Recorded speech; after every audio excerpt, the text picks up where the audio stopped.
gouverner. Il y a eu un effort de bonne gouvernance qui a été fait.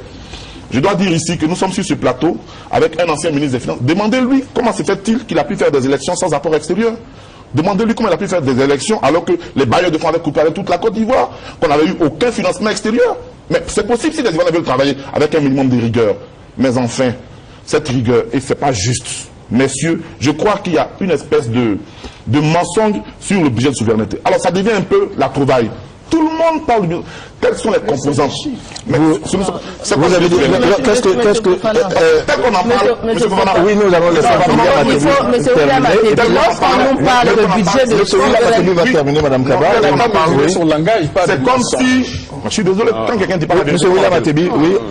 Le budget de souveraineté, qu'on nous dise... Il comporte quoi? Parce que tout le monde sait ce qu'il comporte. Ils en parlent comme si c'était l'argent de poche du grand public. C'est pas exact. Mais expliquez-nous ce que vous savez. Au budget de souveraineté. Il va nous définir. Vous avez posé une question? J'ai pas entendu. Définir le budget de souveraineté. Ça va dans ma poche ou ça va dans la poche de qui? Ça ne va pas dans la poche de quelqu'un, ni dans la vôtre, ni dans celle de quelqu'un particulièrement. Et le budget de souveraineté, le président de la République a dit qui existe dans tous les pays. Mais je vais vous dire, je vais vous faire une confidence. Plus l'État est en crise, est obligé à faire face à des crises, à des choses pour lesquelles il sort des règles habituelles, plus le budget de souveraineté est élevé, cher ami. Plus il est élevé. Plus il est élevé. Le budget de souveraineté, c'est justement le budget, c'est justement les ressources que dans un État, on met à la disposition du gestionnaire de l'État pour faire face à ce pourquoi il n'a pas toujours besoin de venir s'expliquer. Pour la simple raison que l'État exige parfois des réponses et des solutions pour lesquelles il faut avoir une manœuvre suffisante. Et alors, qui cesse de faire croire s'il vous plaît, pour que vous attendrez qu'il finisse comme il a fait avec vous, et nous allons continuer. Merci, M. Fofana. Je veux que des grands économistes de ce pays, de grandes personnes qui savent la vérité, cessent de faire comme si bien souveraineté, les 46 milliards là, c'était l'argent de poche du grand public. C'est pas exact. Très bien. Cela, vous l'avez déjà dit, Madame Kaba. Oui, je pense que le budget de souveraineté, c'est bien de l'argent de poche. Et il y a plus grave. Souvent, lorsque les gens rappellent le montant du budget de souveraineté, on laisse douter, on laisse planer un flou quant au fait que les salaires des gens qui travaillent à la fonction publique, à la présidence sont inclus ou pas. C'est à peu près 10 milliards. Dans les 76 milliards, ils ne sont pas compris. Ça veut dire que c'est à peu près 90 milliards pour faire fonctionner la présidence de la République et 80 milliards d'argent de poche pour le chef de l'État. Lui-même a considéré que c'était inacceptable quand il était dans l'opposition. Il a considéré que c'était inacceptable. Et il y a pire, c'est que pendant longtemps, sur ces 8 dernières années, notre budget n'est pas voté. Il est souvent pris par ordonnance. Ça veut dire que le peuple, les représentants du peuple ne se prononcent même pas sur ce montant. C'est imputable. Oui, Madame Kaba. Ce que je dis, c'est que les représentants du peuple ne se prononcent même pas sur ce budget de souveraineté. Il est imposé au peuple de Côte d'Ivoire depuis plusieurs années. C'est ce que je voulais dire. Je voulais revenir aussi... C'est-à-dire que nos amis d'en face reviennent toujours sur le problème de la crise, de la guerre. Mais attends, allez-y, professeur. Attends. Bagbo a eu au moins presque 3 ans. Il a gouverné sans guerre. Il a gouverné de 2000, 2001, 2002 et machin, sans guerre. C'est pas exact. Ça fait même pas 24 mois. Comptons ensemble. 2 ans. Il a gouverné 2 ans. Laisse-moi parler. Il a gouverné. Il a gouverné 2 ans. 2 ans dans un mandat de 5 ans, c'est déjà beaucoup. Mais là, on constate que les indicateurs ne se sont pas améliorés non plus. Et quand il est venu au pouvoir, il est passé de 15% qui était le budget de 15 milliards qui était le budget de Bédié, il a automatiquement augmenté avant la guerre. On est passé rapidement. Tout de suite à 22 milliards. Lui qui dans l'opposition disait que 15 milliards c'était trop, il se contenterait de 5. On a eu 22 milliards la première. Le budget de souveraineté aujourd'hui où nous sommes en train de parler, on aurait pu l'évaluer à combien à peu près? Bagbo avait dit, lui dit qu'il avait besoin que de 5 milliards. Vous l'évaluez à combien à peu près?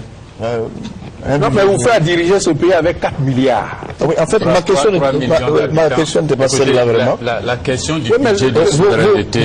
Le budget de souveraineté, moi, j'ai dit par exemple, un budget, ça se vote. Un budget, ça se vote. ça s'est soumis donc aux représentants du peuple. On suppose que tout le monde, aussi bien le parti au pouvoir que l'opposition, est représenté à l'Assemblée nationale. C'est bien qu'en fin d'année, dans les délais requis, le budget de l'État de Côte d'Ivoire soit présenté devant les représentants du peuple et que sur chaque composante du budget, ces représentants puissent s'exprimer. Le budget de souveraineté fait partie donc... cela vous l'avez dit, je crois qu'il y a eu la relation tout à l'heure pour dire qu'en situation normale cela se fait. Moi je suis d'accord. Non, en fait, 8 ans de situation anormale quand même, on devrait se poser des questions. On a une Assemblée nationale qui fonctionne. L'Assemblée nationale n'est pas suspendue. En 8 ans, on aurait pu, M. Atebi, présenter le budget à l'Assemblée nationale. C'est vrai que l'Assemblée nationale n'est pas suspendue. M. William Atebi est des meilleurs députés. On a l'Assemblée nationale avec M. Atebi, comme moi-même, nous sommes députés. Voilà. Ce n'est pas nous qui fabriquons le budget. Le budget vient du gouvernement pour chez nous. Mais moi, je suis heureux que les Ivoiriens sachent aujourd'hui que Ouattara et le RHDP reconnaissent que l'Assemblée nationale existait. Parce que la thèse officielle du RDR a toujours été que cette Assemblée était illégitime. Qu'il fallait la gommer, la dissoudre. Madame Diabaté Henriette l'a proclamé. Mais pour ça, illégitime, elle n'existe pas. C'est la même chose. Non seulement elle existe, mais on ne la reconnaît pas, elle n'a aucune valeur, elle n'a aucune validité, aucun texte ne doit y aller. Jusqu'à ce que, au retour de Marcoussi, ils entrent très officiellement dans le gouvernement, parce qu'ils y étaient déjà quelque temps avant, pour ensuite demander la dissolution de cette Assemblée nationale. Laissons tomber cela. Lorsque le budget ne vient pas à l'Assemblée, vous savez pourquoi? Parce que à Marcoussi, vous avez, je dis vous, tous les signataires des accords ont mis de côté les règles de bonne gouvernance qui étaient édictées, le programme de gouvernement que nous avions, ils l'ont mis de côté et ils ont adopté le programme de gouvernement de Marcoussi, qui en aucun cas ne demandait que le budget vienne à l'Assemblée. Et même quand c'était demandé, il fallait que cette Assemblée soit représentative, ce que vous contestiez, jusqu'à la tentative de dissolution et à la tentative de mise sous tutelle de notre pays. Alors, ne dites pas que le budget doit venir à l'Assemblée quand vous-même vous avez voulu dissoudre. Nous avons compris le raisonnement. Monsieur Atebi, on va changer complètement après cela. Oui, tout à fait. Le budget n'est plus venu à l'Assemblée quand M. Charles Konan Banny a été Premier ministre. C'est ça qu'il faut dire. Il est au RHDP, il n'est pas ailleurs. C'est quand M. Konan Banny, c'est M. Konan Banny qui a dit qu'il n'envoie pas de budget à l'Assemblée parce qu'il ne lui... Alors comment pouvez-vous nous reprocher ça aujourd'hui alors que c'est vous-même qui n'avez pas voulu que le budget vienne à l'Assemblée? Mais enfin quand même, disons la vérité aux Ivoiriens. 2001, 2002, le budget venait. 2001, 2002, on a toujours voté le budget. Même pendant la crise, même 2003, on a voté le budget. C'est quand M. Banny est venu être Premier ministre, messieurs du RHDP, qu'il n'a plus voulu que le budget vienne à l'Assemblée. Et on s'est battu. On a insisté. Il n'a pas voulu. Il a dit qu'il ne reconnaissait aucune compétence, aucune légitimité. Parce que c'est vrai que c'est différent la légitimité. Mais la légitimité là, il n'y a pas de test. Hein. Vous me laissez finir s'il vous plaît. C'est la représentation qu'on s'est faite de l'ordre social et juridique à un moment donné de la société. Et donc, M. Banny n'a pas voulu. Et du coup, c'est resté dans les normes. Depuis, M. Banny n'a pas voulu. Les députés du PDCI ont été heureux que les députés RHDP, parce que le RDR des députés à l'Assemblée, ont été heureux que le budget ne vienne pas. C'est beaucoup plus tard, vers la fin, que tout le monde s'est retrouvé pour dire ah non, c'est un peu trop grave, il faut que le budget vienne. Nous nous sommes battus dans cette Assemblée pour que le budget vienne. C'est vous qui êtes les responsables du fait que... Madame Kaba, oui, Madame Kaba. Je voudrais dire qu'il faut faire attention. Il y a longtemps que M. Banny n'est plus Premier ministre. Première chose. Et puis deuxième chose, il faut voir la nature de notre régime. M. Banny est Premier ministre. Mais quelle est la responsabilité de M. Banny dans la présentation? Ça, M. Koulibaly peut répondre.